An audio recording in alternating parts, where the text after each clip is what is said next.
سید الخلائق اجمعین محمد وعلی عطرۃ الاقدسین اما بعد فقال اللہ الحکیم فی کتابہ الکریم بسم اللہ الرحمن الرحیم کنتم خیر امۃ اخرجت للناس تأمرون بالمعروف وتنہون عن المنکر وتؤمنون باللہ. بآواز بلند صلوات بھیجتے ہیں.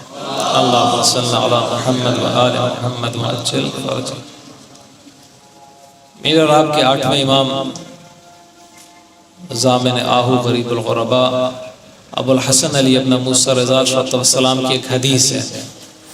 مولا یہ فرماتے ہیں کہ اگر کوئی شخص اپنے گناہوں کا کفارہ ادا کرنے کی قدرت نہ رکھتا ہو تو اسے چاہیے کہ ہم محمد و آل محمد پر درود بھیجیں، کیونکہ صلوات گناہوں کو منہدم کرتی ہے. لہذا میرے اور اپنے مرحومین کی مغفرت کے لیے اور گناہوں کی بخشش کے لیے بلند ترین صلوات بھیجتے ہیں. اللہم صلی علی محمد و آل محمد. سامعین گرامی قدر، عزاداران ابی عبداللہ الحسین، محبان محمد و آل محمد، خدا کے فضل و عنایت سے عاشوراء کا دن تمام ہوا اور اللہ سبحانہ و تعالی نے مجھے اور آپ کو یہ توفیق دی کہ ہم اس غم میں عزا کریں کہ جس غم سے زیادہ مقدس کوئی غم نہیں ہے.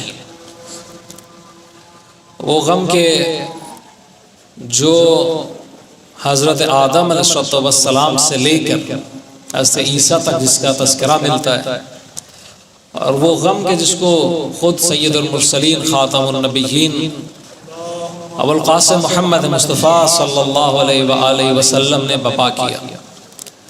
آپ نے اپنی سنت سے وہ غم کر کے بھی دکھایا، اور امیر المومنین اور صدیقہ طاہرہ سلام اللہ علیہ نے بھی سید الشہداء کی عزا اور آپ کے اوپر گریہ کر کے مجھے اور آپ کو یہ پیغام دیا ہے کہ عزائے حسین نہ صرف یہ کہ بدعت نہیں ہے، بلکہ سراسر اسلام اور پیغمبر اور اس کے گھر کی سنت ہے. لہٰذا اس پر اللہ کا کروڑا احسان ہے کہ اللہ نے مجھے اور آپ کو کسی بھی طریقے سے، بات کرنے کے طریقے سے، سننے کے طریقے سے، فرش عزا بچھانے کے طریقے سے، جانی مالی کسی بھی عنوان سے، اللہ سبحانہ و تعالیٰ کا شکر ہے کہ اس نے مجھے اور آپ کو توفیق دی کہ ہم عزائے حسین برپا کریں، کیونکہ عزاداری سید الشہداء خود احیاء دین کا نام ہے. دین کربلا سے زندہ ہے، اور کربلا اگر زندہ ہے تو وجود مقدس ابی عبداللہ الحسین کی برکت سے زندہ ہے. علماء اسلام نے، ہمارے مراجع نظام نے عزاداری پر بے حد تاکید کی ہے، حتیٰ کہ جب ان کے اقوال دیکھے جاتے ہیں تو علماء یہ کہتے ہیں کہ عزاداری کا جو استحباب ہے، جو اس کا مستحب ہونا ہے، اس قدر اس کی تاکید ہے کہ گویا اس کا استحباب قریب الوجوب ہے، یعنی کہ واجب ہونے کی حد تک جا کے ائمہ علیہ السلام نے اور ہمارے علماء نے مولا سید الشہداء کی عزاداری کو برپا کرنے کی تاکید کی ہے. اصلاً ہمارے مفسرین میں ایک بڑی نام گرامی شخصیت گزری ہے، اور وہ ابھی بھی حضرت معصوم کم سلام اللہ علیہ کے حرم میں مدفون ہے. تفسیر المیزان کے مؤلف مرحوم آیت اللہ العظمی سید محمد حسین طباطبائی وہ یہ بیان کرتے ہیں کہ ایک مرتبہ خود جو لوگ تشریف لے گئے کم المقدس میں حضرت معصوم کم کے حرم کے پاس ہی جو خیابان انقلاب والی اس طرف ہے، اس طرف ایک بڑا قدیمی محلہ ہے کم کا، اور بڑا قدیمی بازار بھی ہے گزر خان کے نام سے. گزر خان میں ایک سید کے ہاں مجلس ہوئی، اور انہوں نے علامہ طباطبائی کو مدعو کیا. تو جب وہاں پر تشریف لے گئے، انہوں نے دیکھا کہ ہر سال مجلس جس جگہ پہ برپا ہوتی تھی گھر میں، اس مقام کو بدل دیا گیا ہے. گھر میں اس جگہ کے علاوہ دوسری جگہ پر مجلس کی جا رہی ہے. تو انہوں نے پوچھا کہ آپ نے مجلس کے مقام کو اس جگہ کو تبدیل کیوں کیا؟ تو کہنے لگے کہ کیونکہ گھر میں تعمیر کا کام ہو رہا تھا، کچھ ہم نئی چیزیں بنوا رہے تھے، تو پرانی جو جگہ ہے مجلس عزا کی وہ زیر تعمیر ہے، لہٰذا ہم نے اس جگہ پہ مجلس عزا برپا کی۔ تو 40 سال تک وہ اس جگہ پہ عزائے حسین برپا کرتے رہے۔ تو علامہ طباطبائی اس نئی جگہ سے اٹھ کے وہ اس پرانی جگہ پر گئے اور کہا کہ جس جگہ پر 40 سال سے حسین ابن علی پر ذکر ہو رہا ہو، حسین ابن علی پر گریہ اور عزا ہو رہی ہو، جو جگہ جو مکان سید الشہداء کی عزا کا اتنے سال سے گواہ ہو، وہ اتنا متبرک ہو جاتا ہے کہ وہاں بیٹھ کے اس جگہ سے تبرک حاصل کیا جائے۔ اس قدر عزائے حسین کا اہتمام۔ امام خمینی کے استاد خود مرحوم آیت اللہ شیخ محمد علی شاہ آبادی ایران میں تہران میں شاہ عبدالعظیم حسنی کے حرم میں مدفون ہیں۔ وہ خود اپنے بیٹے ان کے نصر اللہ شاہ آبادی نقل کرتے ہیں کہ ایک مرتبہ علاقے کے بڑے اوباش اور بگڑے ہوئے جوانوں نے لوگوں نے مجھ سے کہا کہ جاؤ، تمہارے بابا بڑے عارف ہیں، ولی اللہ ہیں، ان سے جا کر ہماری نجات کے لیے کچھ نہ کچھ ذکر حاصل کرو، کہ ہمیں کچھ نہ کچھ ذکر تعلیم دیں تاکہ یہ جو ہماری بری عادات ہمیں پڑ گئی ہیں ہم ان سے نجات حاصل کر لیں۔ تو یہ اس عارف کے پاس کہ جن کے بارے میں امام خمینی نے اپنے کتابوں میں لکھا ہے روحی فدا، کہ میری جان ان پہ فدا ہو۔ کہا کہ بابا وہ آپ سے کوئی نہ کوئی ذکر کا تقاضا کر رہے ہیں کہ کوئی نہ کوئی ذکر تعلیم کریں تاکہ ہم نجات پا جائیں اور اپنے اعمال بد کی پاداش میں ہم تباہ نہ ہو جائیں۔ تو آیت اللہ شیخ محمد علی شاہ آبادی نے کہا کہ ان لوگوں کی نجات اور بہتری کے لیے میرے پاس ذکر یا حسین سے بڑھ کے کوئی ذکر نہیں۔ پھر انہوں نے اس کے بعد کہا کہ اپنے بیٹے کو شیخ نصر اللہ شاہ آبادی کو کہا کہ بالکل ذرہ برابر شک نہ رکھنا کہ اللہ کے اسماء اعظم میں سے ایک اسم اعظم یہی ذکر یا حسین ہے۔ یہ میں اور آپ جو گلی گلی جا کے یا حسین کی صدائیں بلند کرتے ہیں، در حقیقت سید الشہداء کا اسم گرامی اللہ کے اسماء اعظم میں سے شمار ہوتا ہے۔ آخری بات یہ کہ کم کے حوزہ کے جو مؤسس ہیں، بانی ہیں، جو آیت اللہ شیخ عبد الکریم حائری یزدی، یہ بھی حضرت معصومہ کے حرم میں مدفون ہیں، یہ فرمایا کرتے تھے کہ عزاداری سید الشہداء علیہ السلام ایک ایسا مستحب ہے، ایک ایسا مستحب ہے جو اپنے وجود کے اندر ہزاروں واجبات سموئے ہوئے ہیں۔ اسی ایک عزاداری کے اندر جو میں اور آپ بپا کرتے ہیں، ہزارہا واجبات اس کے اندر موجود ہیں۔ دیکھیے کیا واجبات موجود ہیں، میں بس ایک نقطے کی طرف اشارہ کروں گا۔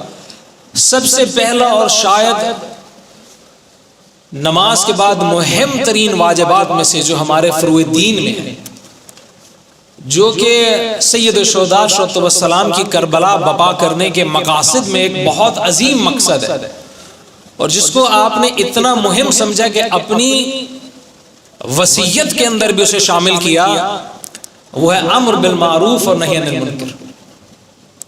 مولا کا آپ وصیت نامہ دیکھیں کہ جب سید الشہداء مدینہ سے چلے تو آپ نے ایک وصیت نامہ اپنے ہاتھوں سے لکھ کے محمد حنفیہ کو دیا، اپنے بھائی کو، اور اس میں مولا نے لکھا کہ سند اس لیے لکھ کے دیا تاکہ آنے والے نسلوں کے لیے ایک ثبوت رہے کہ امام حسین نے کیوں اتنی عظیم قربانی دی تھی۔ کہا کہ انی لم اخرج عشرا ولا بطرا ولا مفسدا ولا ظالما، میں شر پھیلانے کے لیے، فساد پھیلانے کے لیے، ظلم کرنے کے لیے یا سیر و تفریح کے لیے نہیں نکل رہا، وانما خرجت لطلب الاصلاح پھر امت جدی صلی اللہ علیہ وآلہ وسلم میں نکل رہا ہوں تاکہ اپنے جد رسول اللہ کی امت کی اصلاح کروں. اريد ان اامر بالمعروف وانہا عن المنکر. مجھ حسین کا یہ ارادہ ہے کہ میں امر بالمعروف کروں، نیکی کا حکم دوں اور برائیوں سے منع کروں، اور اپنے جد رسول اللہ اور اپنے بابا علی کی سیرت کو زندہ کروں. خود اس وصیت سے امر بالمعروف و نہی عن المنکر کے فریضے کی اہمیت ظاہر ہوتی ہے کہ اتنا مہم ہے یہ فریضہ کہ حسین ابن علی جیسا امام اس فریضے کی ادائیگی کے لیے اپنا مقدس خون تک بہانے کو تیار ہے.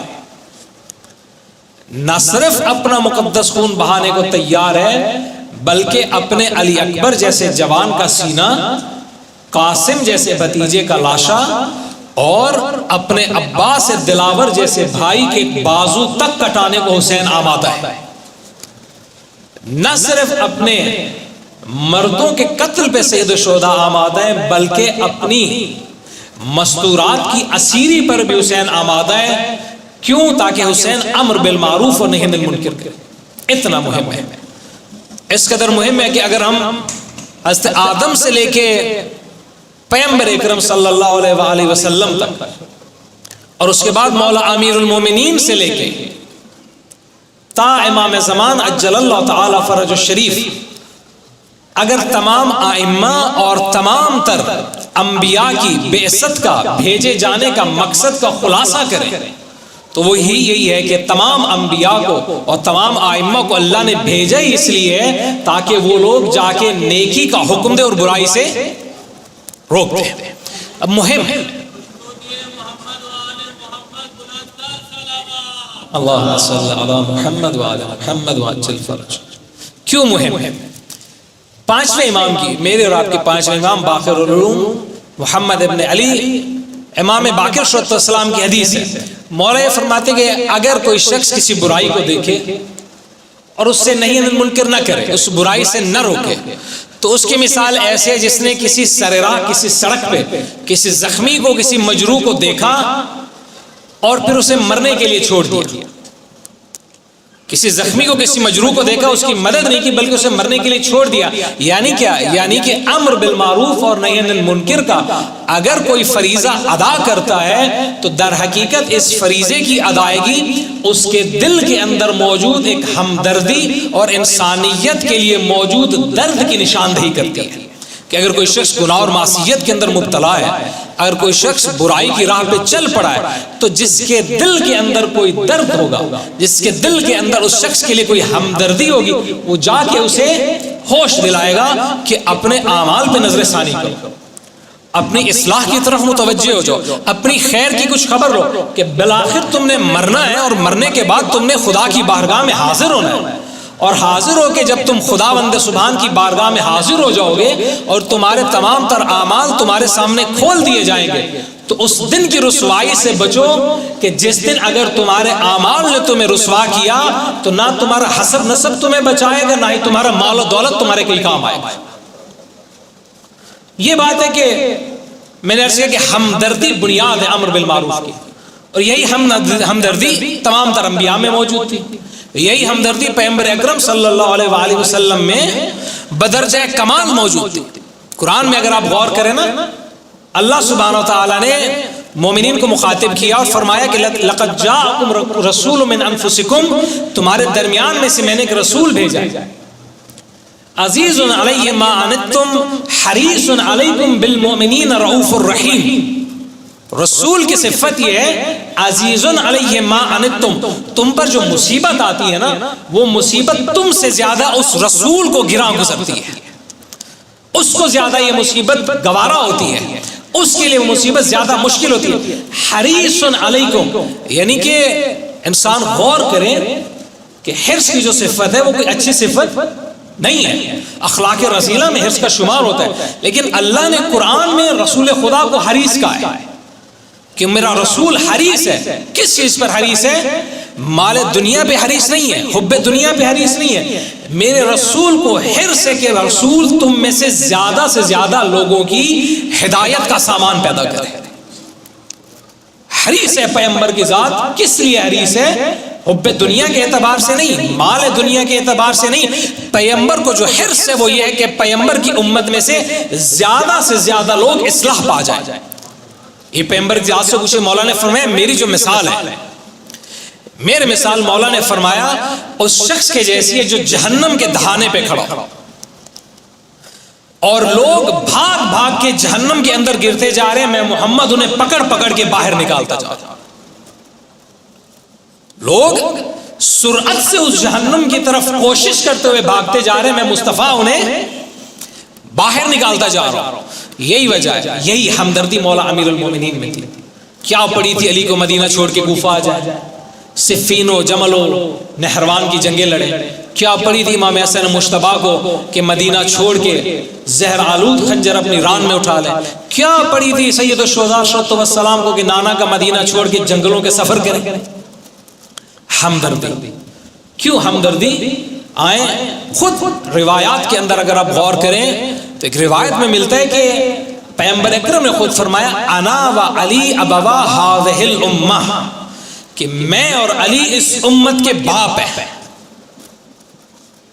انا و علی ابوا ہذہ الامہ، میں اور علی اس امت کے باپ ہیں۔ یعنی جس طرح سے ایک باپ ہمدردی کرتا ہے اپنی اولاد کی اور اس کی اصلاح کی کوشش کرتا ہے اور اسے برائی سے روکتا ہے، اس شر سے روکتا ہے، اسے ہر طرح کی خیر کی طرف دعوت کرتا ہے، چاہے اس کے لیے اسے سختی کیوں نہ کرنی پڑے، نرمی کیوں نہ کرنی پڑے، جو ہیلا بہانہ اپنانا پڑے ایک باپ مشقت اٹھاتا ہے تاکہ اس کی اولاد کی اصلاح ہو جائے۔ اسی طرح سے رسول اکرم نے اور مولا امیر المومنین نے اور امیر المومنین کے بعد آنے والے تمام ائمہ نے زحمتیں اٹھائی ہیں تاکہ میں اور آپ اپنی جانوں کی اصلاح کر لیں۔ یہ ہمدردی تھی سید الشہداء کے قلب مطہر میں۔ آپ مقتل کی کتابیں اٹھائیں، اتنا عجیب سید الشہداء کی ذات ملتی ہے، انسان حیران ہو جاتا ہے۔ ایک روایت آیت اللہ جواد ذہنی تہرانی نے اپنی کتاب از مدینہ تا مدینہ میں نقل کی ہے کہ جب سید الشہداء صلی اللہ علیہ وسلم بالکل زخمی ہو کے زین ذوالجناح سے زمین کربلا پہ گر گئے اور آپ کے قتل کرنے کے لیے لوگ آنا شروع ہوئے، ایک قاتل آیا امام کا، مولا نے اس کی طرف دیکھا، یہ ہمدردی تھی امام کے دل میں۔ دیکھیے کہ کیا کچھ نہیں ہو چکا تھا، وقت آخر تک امام حسین کے ساتھ اولاد ذبح ہو گئی تھی، بھائی مارے گئے تھے، اولاد عقیل ذبح ہو گئی تھی، اولاد مسلم ذبح ہو گئی تھی، حسن مجتبی امام حسن مجتبی کی اولاد ذبح ہو گئی تھی، قریب ترین دوست حبیب و زہیر و بریر جیسے ذبح ہو گئے تھے۔ اب امام حسین زخموں سے چور، وقت آخر موجود ہے، اور ایک شخص آیا ہے اس لیے تاکہ حسین ابن علی کے سر کو قلم کر دے، جدا کر دے، حسین ابن علی کے سر کو تن سے جدا کر دے۔ اور امام کیا کہہ رہے ہیں اسے؟ مولا فرما رہے ہیں کہ واپس چلے جاؤ، میرے قتل کی لعنت کو اپنے سر پہ نہ لو، خامخواہ بے وجہ جہنم میں جاؤ گے۔ جب اس نے جملہ سنا نا تو مقتل کی کتابوں میں لکھے، وہیں پہ رو پڑا ہے، کہنے لگا کہ یا ابا عبداللہ، ہم نے کیا ظلم آپ کے ساتھ نہیں کیا، اتنا ظلم سہنے کے بعد بھی آپ کو ہماری اصلاح کی فکر ہے۔ یہ کہہ کے وہ شخص پلٹا، لشکر یزید پہ حملہ آور ہوا، اتنا ظلم کرنے کے بعد آپ حر کی مثال دیتے ہیں، چلے حر روز عاشور آ گیا نا، عصر عاشور قتل حسین ابن علی سے قبل شخص آیا امام حسین کے سر کو تن سے جدا کرنے، مولا اس کی ہدایت کی فکر میں گیا، اس نے جا کے یزید کے لشکر پہ حملہ کیا۔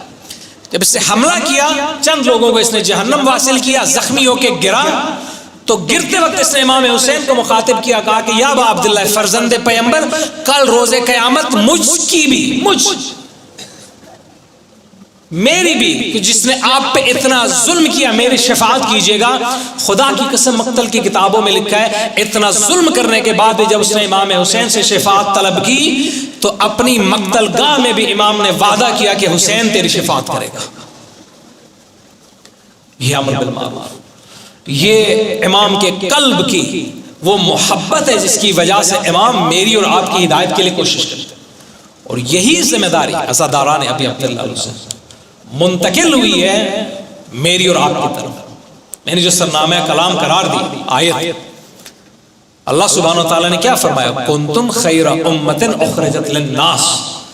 امت مصطفیٰ بہترین امت ہے، اخرجت للناس، جسے خدا نے لوگوں کے لیے بھیجا ہے. کرتی کیا ہے؟ تامرون بالمعروف وتنہون عن المنکر وتؤمنون باللہ. نیکی کا حکم دیتی ہے، برائی سے روکتی ہے، اور اللہ کی ذات پر ایمان رکھتی ہے.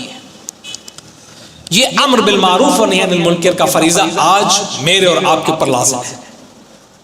جہاں کہیں بھی برائی کو دیکھیں، اولین ترین جو حد ہے، سب سے پہلی چیز امر بالمعروف کی میری اور آپ کی ذات ہے. آپ روایات میں دیکھیں، میرے اور آپ کے پہلے امام مولا الموحدین امیر المومنین یعصوب الدین ابو الحسن علی ابن ابی طالب کا فرمان ہے. مولا یہ فرماتے ہیں جو شخص اپنی اصلاح سے پہلے دوسروں کی اصلاح کرتا ہے، دوسروں کی اصلاح کی کوشش کرتا ہے، وہ اصلاح کم اور فساد زیادہ پیدا کرتا ہے. لہذا قرآن نے بھی دوسروں کی اصلاح سے پہلے مجھے اور آپ کو دعوت دی ہے کہ ہم اپنی ذات کی اصلاح کریں. قوا انفسکم واہلیکم نارا. آیت قرآن فرمایا کہ اپنے نفوس کو، اپنی جانوں کو، اپنی جانوں کے بعد اپنے گھر والوں کو جہنم کی آگ سے بچاؤ. لہذا امر بالمعروف حسین ابن علی کی سیرت و سنت ہے، امام کے اجداد کی بھی سیرت و سنت ہے، امام کے بعد آنے والے ائمہ کی بھی، ورثاء کی بھی سنت ہے. اور ایسی سنت ہے جو میرے اور آپ کے لیے فریضہ ہے اور ضروری ہے کہ اگر میں اور آپ امر بالمعروف نہی عن المنکر نہ کریں، اپنی ذات کی اصلاح سے اور لوگوں کی اصلاح سے اور اپنے گھر والوں کی اصلاح سے غافل ہو جائیں، تو اس کا ایک نقصان جو روایات میں ملتا ہے وہ یہ ہے کہ انسان کی دعا مقام استجابت تک نہیں پہنچتی. انسان دعائیں کرتا رہتا ہے، خداوند متعال اس کی دعاؤں کو رد کر دیتا ہے، کیونکہ وہ اس فریضے کی انجام دہی سے غافل ہو جاتا ہے. بس اسی فریضے کو عزاداران ابی عبداللہ حسین انجام دینے کے لیے امام حسین اٹھے، اپنی بہنوں کو، بیٹیوں کو ساتھ لیا، پوری تیاری کر کے اکبر کی جوانی سے لے کے علی اصغر کے بچپنے تک کو خاک کربلا پہ قربان کر دیا. عاشور کا دن گزر گیا، وہ لوگ خاک کربلا پہ ذبح ہو گئے جن میں سے ایک کی بھی مثال زمانے بھر پہ موجود نہیں تھی. امام سجاد سے جب کہا گیا نا کہ مولا اتنا آپ گریہ کرتے ہیں، کہا کہ یوسف کا ایک یعقوب تھا جو گم ہو گیا تھا. یوسف کو معلوم تھا کہ یعقوب کو معلوم تھا کہ یوسف حیات ہے، زندہ ہے، پھر بھی اتنا گریہ کیا یعقوب نے یوسف کے فراق میں کہ نابینا ہو گئے. فرمایا میرے 17 ایسے بندے قتل ہوئے عالمین میں جن کی کوئی مثال موجود نہیں تھی. اسیر کر لیا بیویوں کو. 11 محرم کا دن ابھرا، شہداء کے سروں کو قلم کیا گیا. بس تو جملے مصیبت کے. قلم کرنے کے بعد یزید اللعین کے لشکر نے اپنے نجس لاشوں کو دفن کیا، آل محمد کے پاکیزہ لاشوں کو بے گور و کفن چھوڑ دیا. مصیبت عزادارو یہ ہے، مصیبت یہ ہے کیوں چھوڑا انہوں نے سید الشہداء کے لاشیں کو بے گور و کفن. شریعت مصطفیٰ میں یہ ہے کہ کوئی مسلمان اگر مر جائے نا تو مسلمان پہ لازم ہے کہ اس کو غسل بھی دے، کفن بھی دے، اس کو دفن بھی کرے. میں نے کہا کسی مسلمان کا مر جانا واجب قرار دیتا ہے مسلمان کی میت کو دفن کیا جائے، غسل دیا جائے، کفن دیا جائے. لشکر یزید اتنا شکی تھا کہ حسین ابن علی اس لشکر کی نگاہ میں مسلمان ہی نہیں تھا. یہی وجہ تھی کہ انہوں نے اپنے نجس لاشوں کو دفن کیا. اپنے نجس لاشوں کو دفن کرنے کے بعد حسین ابن علی کا لاشا بے گور و کفن خاک کربلا پہ چھوڑ دیا. اسیر کر کے بیبیوں کو چلے شام میں. ایک صحابی کہتے کہ میں کئی دنوں سے شام کے اندر مقیم تھا کسی کام کے نسبت سے کوفہ کے اندر. ایک مرتبہ میں نے دیکھا کہ کوفہ کے بازار میں شادیانے بجنا شروع ہوئے، ڈھول بجنا شروع ہوئے، لوگوں نے نئے نئے لباس پہنے ہوئے تھے اور لوگ بازار کوفہ کی ایک خاص سمت کی طرف بڑھتے جا رہے تھے۔ میں نے ان سے پوچھا کیا کوئی تہوار ہے؟ آج کوئی تہوار تو نہیں، پھر خوشی کس چیز کی ہے؟ کہنے لگے کہ باغیوں کا ایک گروہ قتل ہوا ہے، ان کی مستورات اسیر ہو کے آئی ہے، یزید کی فتح کی خوشی میں یہ شادیانے بجائے جا رہے ہیں۔ یہ تھے، میں گیا، میں نے دیکھا کہ اس قوم کا ایک بڑا دستہ داخل ہوا، اس کے سردار کے ہاتھ میں ایک نیزہ تھا، اس نیزے پہ جب میں نے بلند سر کو دیکھا میرے قدموں کے نیچوں سے زمین نکل گئی۔ میں نے دیکھا اس نیزے پہ جو سر تھا وہ کسی اور کا نہیں تھا، رسول کے اور بطول کے مظلوم حسین ابن علی کا سر تھا۔ حسین کے پیچھے کہتے بنی ہاشم کے سر آئے، یکایک کے کہتے میں نے دیکھا کہ ایک جوان ہے جو توق و رسن کے اندر اسیر ہے۔ جب اسے میں نے دیکھا تو مجھے نظر آ گیا کہ اس کی شکل رسول خدا سے ملتی ہے۔ میں اس کے پاس کے جب میں نے اسے سلام کیا، میں نے پوچھا قیدی تیرا نام کیا ہے؟ تو اس نے کہا میرا نام علی ہے۔ کہا علی کون؟ کہا علی ابن الحسین۔ کہا حسین کون؟ کہا علی ابن الحسین ابن ابی طالب۔ کہتے ہیں کہ قیدی میں تیرے نانا کا صحابی ہوں، اگر کوئی خدمت ہے تو مجھے بتا۔ تو مظلوم کربلا کے بیمار فرزند نے کہا کہ اگر ہو سکے تو جن کے پاس ہمارے عزیزوں کے سر ہے نا، ان کو جا کے کچھ رقم دے، انہیں کہہ کہ ان سروں کو نکال کے آگے لے جائیں، یہ زمانہ ان سروں کو دیکھے، ہماری پھوپھیوں کے ننگے سر نہ دیکھے۔ اللہ لعنت اللہ علی القوم الظالمین وسيعلم الذين ظلموا أي منقلب ينقلبون۔